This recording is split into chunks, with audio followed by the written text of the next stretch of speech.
Harry Potter dan Kamar Rahasia. Bab 14. Cornelius Fudge. Harry, Ron dan Hermione sudah lama tahu bahwa Hagrid punya kegemaran khusus akan makhluk-makhluk besar mengerikan. Pada tahun pertama mereka di Hogwarts, Hagrid mencoba membesarkan naga di dalam pondok papannya yang kecil dan masih perlu waktu lama sebelum mereka bisa melupakan anjing raksasa berkepala 3 yang dinamakannya Fluffy, si bulu lembut. Dan kalau, sebagai anak-anak, Hagrid mendengar ada monster disembunyikannya di suatu tempat di kastil, Harry yakin dia pasti akan berusaha sekuat tenaga untuk bisa melihat monster itu. Mungkin sekali dia bahkan kasihan pada si monster yang telah dikurung begitu lama dan berpendapat si monster pantas mendapat kesempatan untuk melemaskan kakinya yang banyak. Harry bisa membayangkan Hagrid yang berusia 13 tahun mencoba memakaikan kalung leher pada si monster. Tetapi Harry sama yakinnya bahwa Hagrid tidak akan pernah berniat membunuh siapapun. Harry setengah menyesal dia berhasil mengetahui bagaimana menggunakan buku harian Riddle. Berulang-ulang, Ron dan Hermione memintanya menceritakan apa yang telah dilihatnya, sampai dia muak sekali bercerita kepada mereka dan muak akan pembicaraan berputar-putar setelahnya. Riddle mungkin menangkap orang yang salah, kata Hermione. Mungkin monster lain yang menyerang orang-orang. Berapa monster sih yang bisa disembunyikan di tempat ini? Tanya Ron jemu. Kita sudah tahu bahwa Hagrid dikeluarkan, dan serangan-serangan itu pastilah berhenti setelah Hagrid dikeluarkan. Kalau tidak, Riddle tak akan menerima penghargaannya, kata Harry sedih. Ron mencoba meninjaunya dari sudut lain. Riddle kedengarannya benar-benar mirip Percy. Siapa suruh dia menangkap Hagrid? Tapi monsternya sudah membunuh orang, Ron, kata Hermione. Dan Riddle terpaksa harus kembali ke panti asuhan Muggle kalau Hogwarts ditutup. Aku tidak menyalahkannya kalau dia ingin tinggal di sini, kata Harry. Ron menggigit bibir, kemudian berkata hati-hati, Kau bertemu Hagrid di Nocturne Alley kan, Harry? Dia sedang membeli pembasmi siput pemakan daging, kata Harry cepat-cepat. Ketiganya diam. Setelah lama hening, Hermione mengutarakan pertanyaan yang paling sulit dengan ragu-ragu. Apakah menurut kalian sebaiknya kita pergi menanyai Hagrid tentang semua ini? Akan jadi kunjungan yang menyenangkan, kata Ron. Halo Hagrid, ceritakan kepada kami, apakah belakangan ini kau melepaskan sesuatu yang gila dan berbulu di kastil? Pada akhirnya, mereka memutuskan tidak akan mengatakan apa-apa kepada Hagrid kecuali kalau ada serangan lain.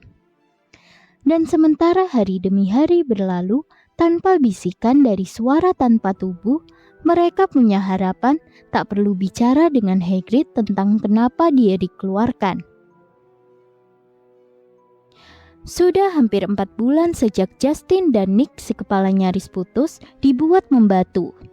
Dan hampir semua orang berpendapat bahwa si penyerang, siapapun dia, telah menyingkir untuk selamanya. Pips akhirnya sudah bosan dengan lagu Oh Harry, kau keji. Ernie Macmillan meminta Harry dengan cukup sopan untuk mengulurkan seember jamur berlompatan dalam pelajaran herbologi pada suatu hari. Dan pada bulan Maret, beberapa mandrake mengadakan pesta yang keras dan bising di rumah kaca nomor 3.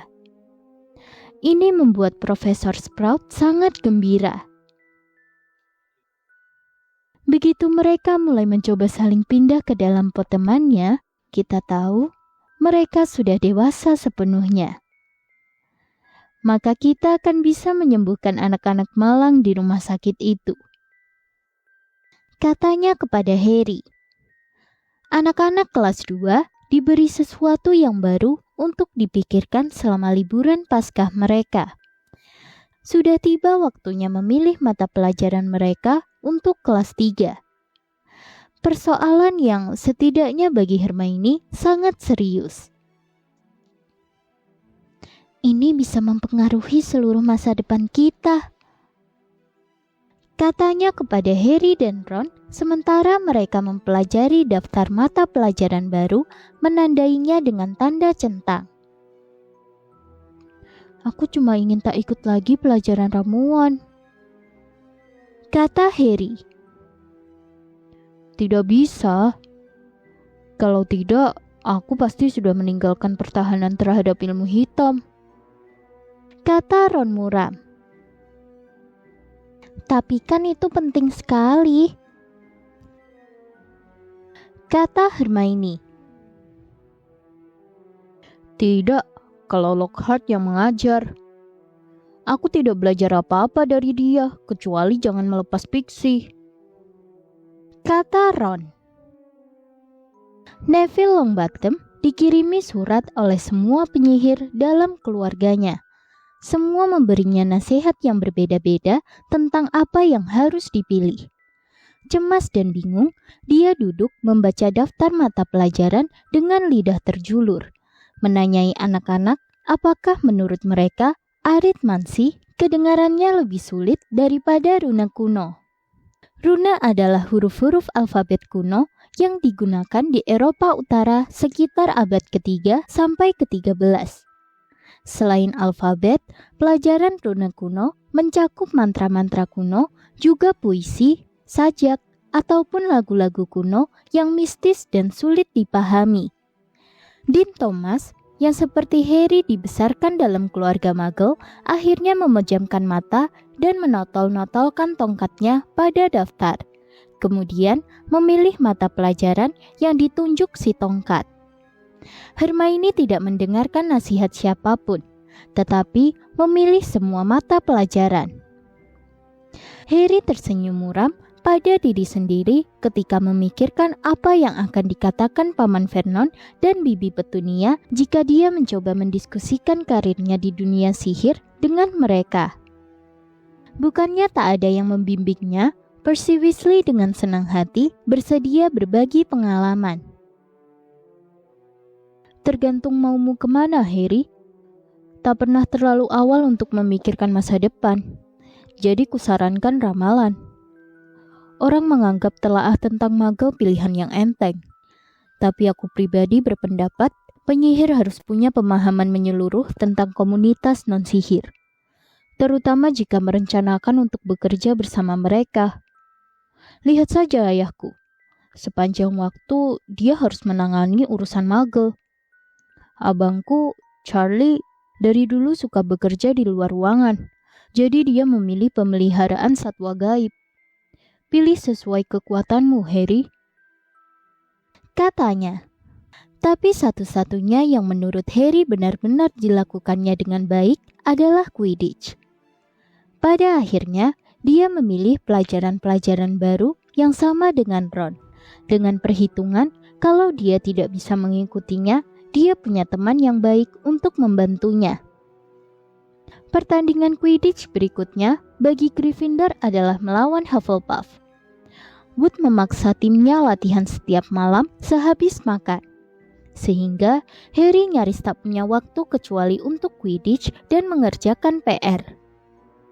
Meskipun demikian, sesi latihan mulai membaik, atau paling tidak bertambah kering. Dan pada malam sebelum pertandingan hari Sabtu, Harry naik ke kamarnya untuk mengembalikan sapunya, merasa kesempatan Gryffindor untuk memenangkan piala Quidditch tidak pernah sebaik ini. Tetapi suasana hatinya yang gembira tidak berlangsung lama. Di puncak tangga yang menuju ke kamar, dia bertemu Neville Longbottom yang kelihatan kalut. Harry, aku tidak tahu siapa yang melakukannya. Aku baru saja menemukan. Memandang Harry ketakutan, Neville mendorong pintu kamar sampai terbuka. Isi koper Harry dilemparkannya kemana-mana. Jubahnya tergeletak robek di lantai. Spray dan selimut dicopot dari tempat tidurnya dan laci lemari di sebelah tempat tidurnya ditarik terbuka. Isinya bertebaran di atas kasur. Harry berjalan ke tempat tidurnya, melongo, menginjak beberapa halaman tamasya dengan troll yang lepas. Ketika dia dan Neville sedang menarik selimut kembali ke atas tempat tidurnya, Ron, Dean, dan Seamus masuk. Dean mengumpat keras. Apa yang terjadi, Harry? Entahlah, kata Harry. Tetapi Ron memeriksa jubah-jubah Harry. Semua kantongnya menggantung keluar. Ada orang yang mencari-cari sesuatu. Ada yang hilang? Kata Ron. Harry mulai memunguti semua barangnya dan melemparkannya ke dalam kopernya. Setelah melemparkan buku Lockhart yang terakhir, barulah dia sadar apa yang tidak ada. Buku harian Riddle hilang. Katanya pelan kepada Ron. Apa? Harry mengedikkan kepala ke arah pintu kamar dan Ron mengikutinya keluar. Mereka bergegas kembali ke ruang rekreasi Gryffindor yang sudah setengah kosong dan bergabung dengan Hermione yang duduk sendirian membaca buku berjudul Mempelajari Rune Kuno dengan mudah. Hermione kaget sekali mendengar berita itu. Tapi hanya anak Gryffindor yang bisa mencurinya. Tak ada anak lain yang tahu kata kunci kita. Justru itu, kata Harry. Mereka terbangun keesokan harinya disambut sinar matahari yang cerah dan angin sepoi menyegarkan. Kondisi sempurna untuk Quidditch, kata Wood antusias di meja Gryffindor sambil mengisi piring-piring anggota timnya dengan telur adu. Harry, ayo, kau perlu sarapan yang cukup. Harry sejak tadi cuma memandang meja Gryffindor yang penuh, bertanya-tanya dalam hati kalau-kalau pemilik baru buku harian Riddle ada di depan matanya. Hermione sudah mendesaknya untuk melaporkan pencurian ini, tetapi Harry tidak mau. Nanti dia terpaksa harus menceritakan kepada seorang guru tentang buku harian ini. Dan berapa orang yang tahu kenapa Hagrid dikeluarkan 50 tahun yang lalu? Dia tak ingin menjadi orang yang mengungkit-ungkitnya. Selagi dia meninggalkan aula besar bersama Ron dan Hermione untuk mengambil peralatan Quidditch-nya, daftar kesulitan Harry yang sudah banyak bertambah dengan kesulitan baru yang sangat serius. Harry baru saja menginjakkan kaki di tangga pualam ketika dia mendengar suara itu lagi. Bunuh kali ini, biar ku robek, ku cabik. Harry berteriak keras. Ron dan Hermione sampai melompat kaget. Suara itu, kata Harry menoleh melewati bahunya. Aku baru saja mendengarnya lagi. Kalian dengar? Ron menggeleng terbelalak, tetapi Hermione menempelkan tangan ke dahinya. Harry, kupikir aku baru saja mengerti. Aku harus ke perpustakaan. Dan dia berlari menaiki tangga. Apa yang dia mengerti? Tanya Harry bingung, masih memandang berkeliling, mencoba menebak dari mana datangnya suara itu. Jauh lebih banyak daripada yang kupahami, kata Ron geleng-geleng kepala. Tetapi kenapa dia harus ke perpustakaan? Karena itulah yang dilakukan Hermione, kata Ron mengangkat bahu. Kalau ragu-ragu, pergi ke perpustakaan. Harry berdiri ragu-ragu mencoba mendengarkan suara itu lagi. Tetapi anak-anak sekarang berduyun-duyun keluar dari aula besar di belakangnya.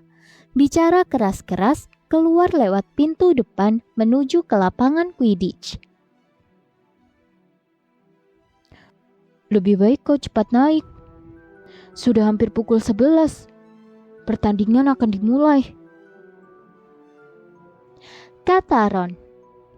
Harry berlari ke menara Gryffindor, mengambil Nimbus 2000-nya dan bergabung dengan kerumunan yang berduyun-duyun menyeberangi halaman. Tetapi pikirannya masih di kastil, bersama suara tanpa tubuh. Ketika dia memakai jubah merahnya di dalam kamar ganti, satu-satunya yang membuatnya terhibur hanyalah semua orang sekarang ada di luar untuk menonton pertandingan. Kedua tim berjalan memasuki lapangan di bawah tepukan riuh rendah. Oliver Wood melakukan pemanasan dengan terbang mengelilingi tiang-tiang gol. Madam Hughes melepas bola-bolanya. Anak-anak Hufflepuff yang bermain dengan seragam kuning kenari berdiri bergerombol mengadakan diskusi terakhir soal taktik. Harry sedang menaiki sapunya ketika Profesor McGonagall setengah berlari datang memasuki lapangan membawa megafon ungu besar. Hati Harry terasa seberat batu. Pertandingan hari ini dibatalkan, seru Profesor McGonagall lewat megafon, berbicara kepada stadion yang penuh sesak. Terdengar gemuruh bu-bu, kecewa dan teriakan-teriakan. Oliver Wood tampak terpukul, mendarat dan berlari mendekati Profesor McGonagall tanpa turun dari sapunya. Tapi Profesor, kami harus main. Piala Gryffindor, teriaknya. Profesor McGonagall tidak mengacuhkannya dan melanjutkan berteriak lewat megafonnya. Semua anak diminta kembali ke ruang rekreasi asrama masing-masing. Di sana kepala asrama akan memberi keterangan yang lebih jelas. Secepat mungkin, ayo, ayo. Kemudian, dia menurunkan megafon dan memberi isyarat kepada Harry agar mendekat. Potter, kurasa lebih baik kau ikut.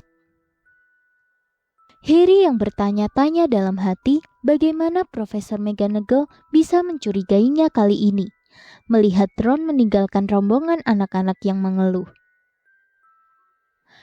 Ron berlari mengejar mereka menuju kastil.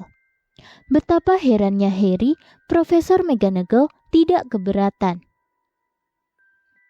Iya, mungkin lebih baik kau juga ikut, Weasley. Beberapa anak yang berjalan di sekitar mereka menggerutu karena pertandingannya dibatalkan. Yang lain kelihatan cemas. Harry dan Ron mengikuti Profesor McGonagall kembali ke sekolah dan menaiki tangga pualam. Tetapi mereka tidak dibawa ke kantor siapa-siapa kali ini. Ini akan sedikit mengagetkan, kata Profesor McGonagall dengan suara lembut yang mengejutkan ketika mereka mendekati rumah sakit. Baru saja ada serangan lain, serangan ganda lain. Organ-organ dalam tubuh Harry serasa berjumpalitan. Profesor McGonagall membuka pintu, dan Harry dan Ron masuk. Madam Pomfrey sedang membungkuk di atas anak kelas 5 berambut ikal.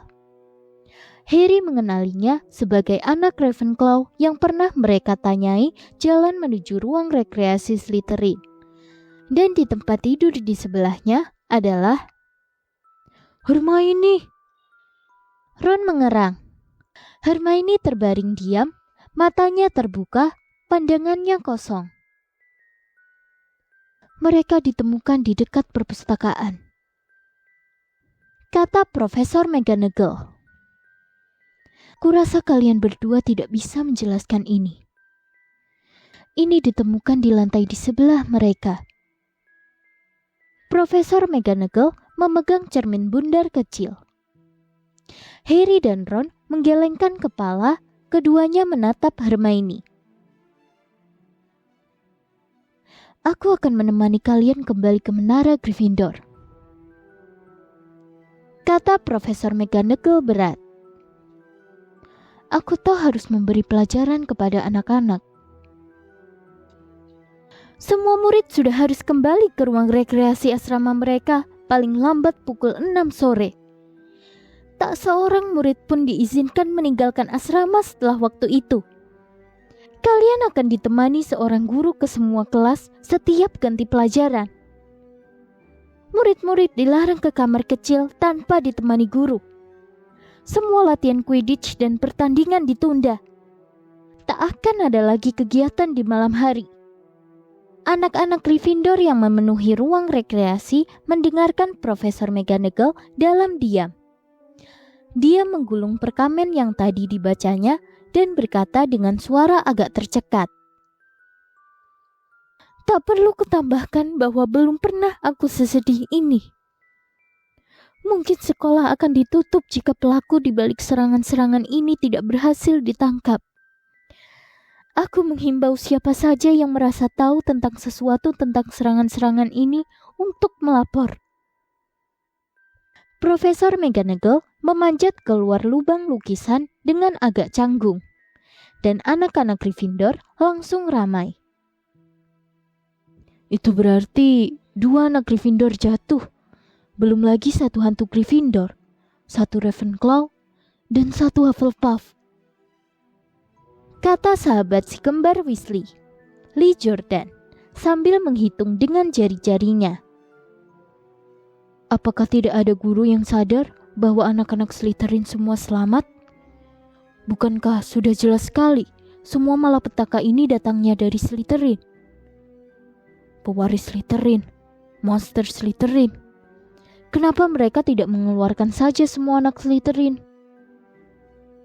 Teriaknya disambut anggukan dan tepukan di sana-sini. Percy Weasley duduk di kursi di belakang Lee. Tetapi sekali ini dia tampaknya tak ingin mengemukakan pendapatnya. Dia tampak pucat dan terpukul. Percy shock. George memberitahu Harry perlahan. Anak Ravenclaw itu Penelope Clearwater. Dia prefect. Kurasa Percy tidak menyangka si monster akan berani menyerang prefect. Tetapi Harry hanya setengah mendengarkan. Dia tak bisa melenyapkan bayangan Hermione yang terbaring di tempat tidur rumah sakit seakan terpahat dari batu.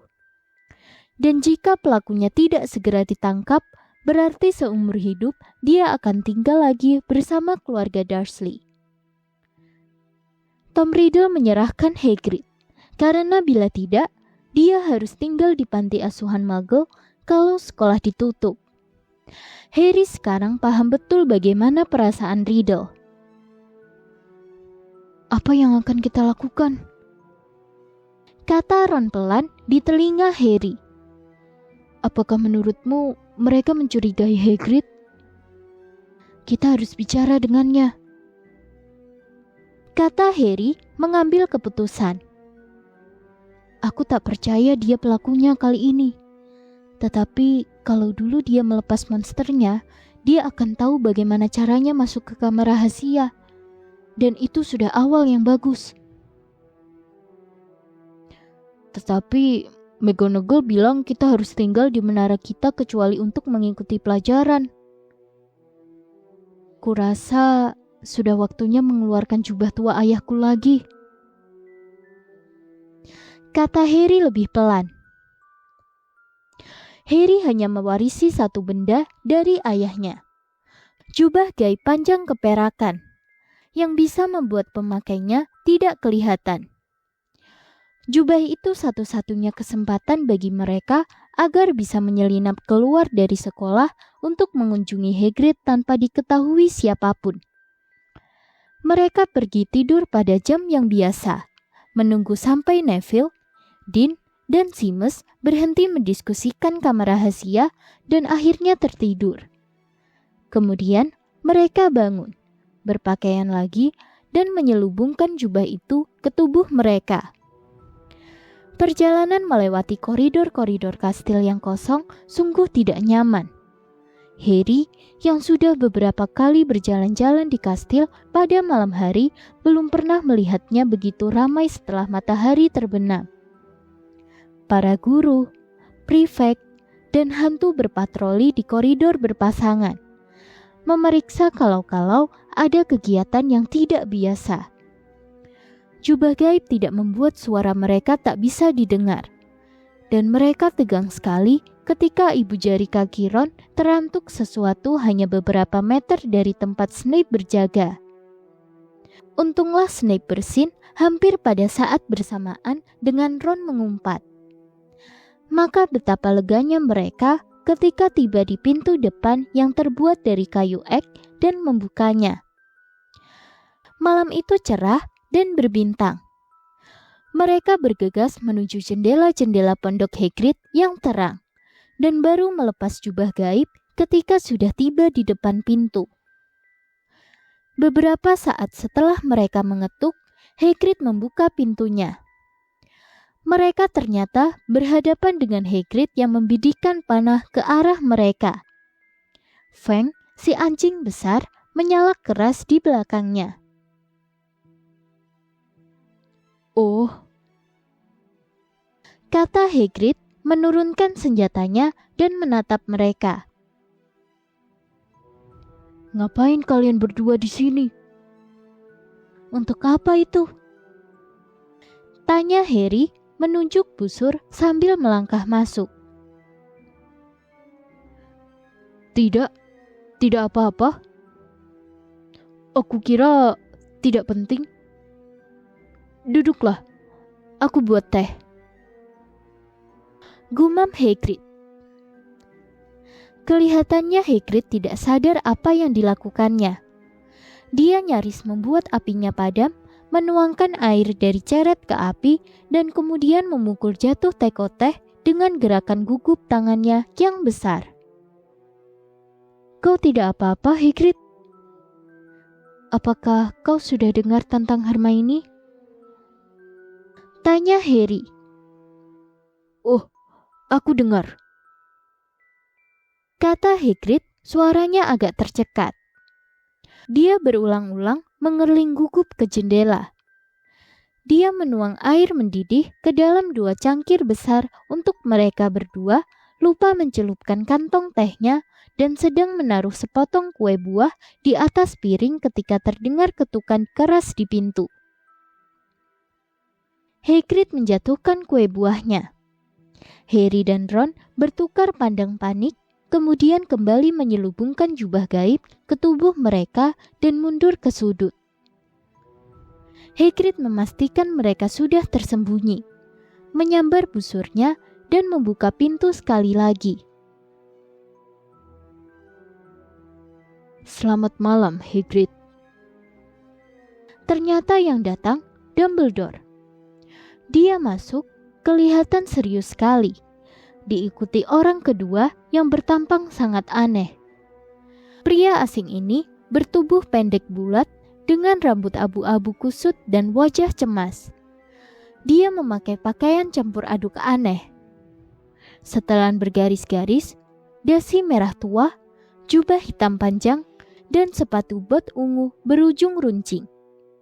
Lengannya mengepit topi hijau jeruk limau. "Itu Bos Dad, Cornelius Fudge, Menteri Sihir." Bisik Ron kaget. Harry menyikut keras Ron, menyuruhnya diam. Hagrid sudah pucat dan berkeringat. Dia mengenyakkan diri di salah satu kursinya dan memandang Dumbledore dan Cornelius Fudge berganti-ganti. Kabar buruk, Hagrid, kata Fudge lugas. Sangat buruk. Harus datang. 4 serangan pada anak-anak kelahiran Muggle. Sudah terlalu jauh. Kementerian harus bertindak.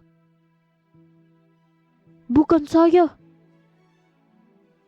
kata Hagrid dengan pandangan memohon kepada Dumbledore.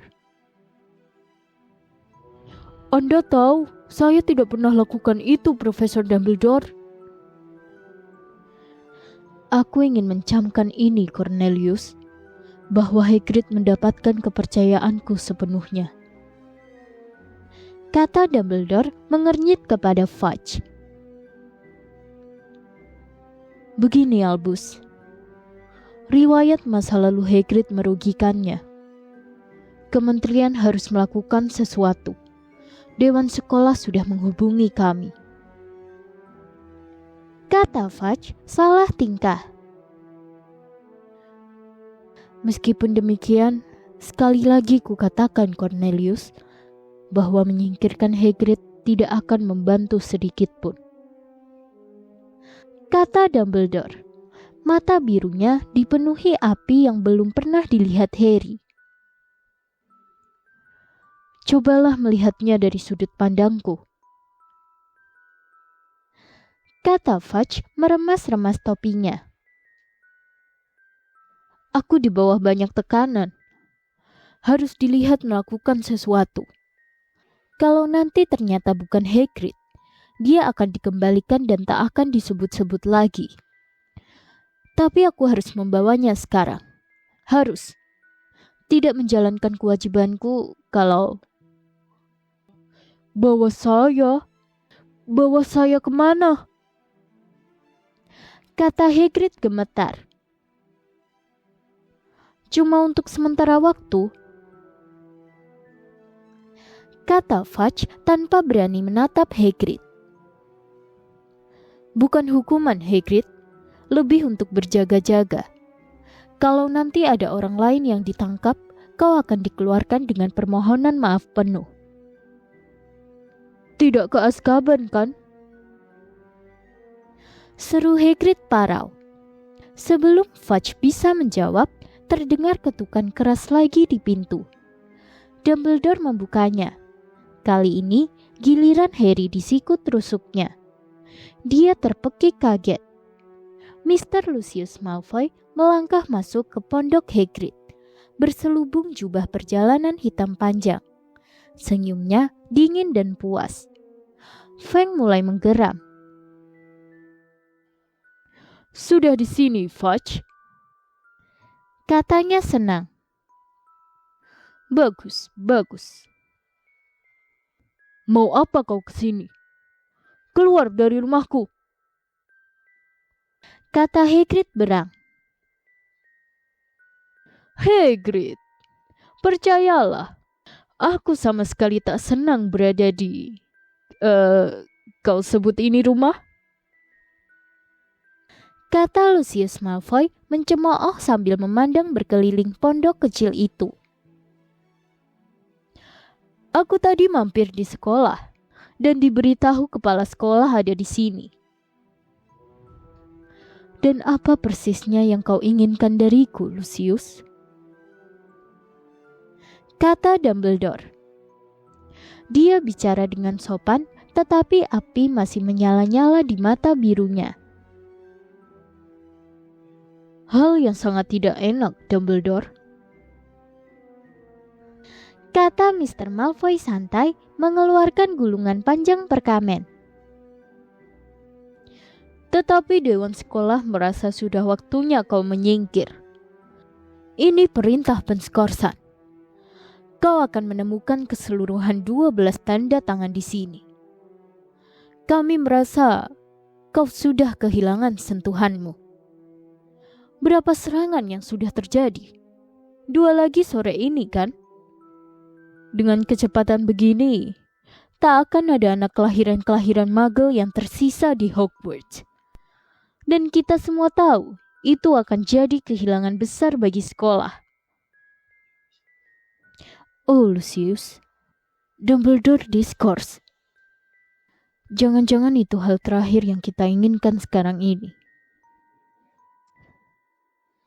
Pengangkatan atau penskorsan kepala sekolah adalah urusan dewan sekolah, Fudge. Kata Mr. Malfoy lancar. Dan karena Dumbledore sudah gagal menghentikan serangan-serangan ini. Tapi Lucius, kalau Dumbledore tidak bisa menghentikannya, kata Fudge yang bagian atas bibirnya berbintik-bintik keringat sekarang. Aku mau mengatakan siapa yang bisa. Kita lihat saja nanti, kata Mr. Malfoy dengan senyuman menyebalkan. Tetapi karena kami berdua belas sudah memutuskan. Hagrid melompat bangun, kepalanya yang berambut lebat awut-awutan menyentuh langit-langit. Dan berapa yang sudah kau ancam dan kau peras sebelum mereka setuju, Malfoy?